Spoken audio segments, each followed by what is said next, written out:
Joy கிறிஸ்டல்டா வெறும் 6 லட்சத்துக்காக தான் இவ்வளவு விஷயங்கள் பண்றாங்களான்னு ஒரு 6 லட்சத்துக்காக இவங்க பண்ணல, இவரை கேவலப்படுத்தணும்னு பண்றாங்க.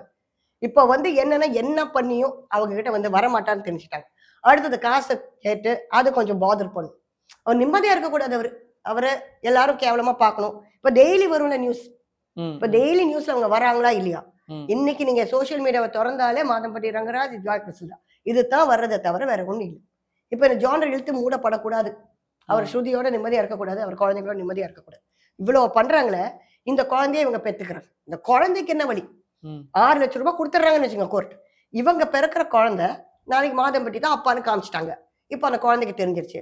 நாளைக்கு இவங்க பண்ண இந்த கூத்துக்கு அவர் அந்த குழந்தைய பாப்பாரா மாட்டாரா? பார்க்கவே மாட்டார். அவரு இந்த குழந்தையாலதான் நமக்கு கேவலம்ன்ற ஒரு ஐடியால தான் வந்திருப்பாரு தவிர, இந்த மாதிரிலாம் அவங்க கேவலப்படுத்தாம இருந்திருந்தா அந்த குழந்தைய பாக்குறதுக்கோ பழகிறதுக்கோ ஒரு கன்சர்ன் என்ன இருந்தாலும் நம்ம குழந்தையாச்சுன்னு வந்திருப்பாரு.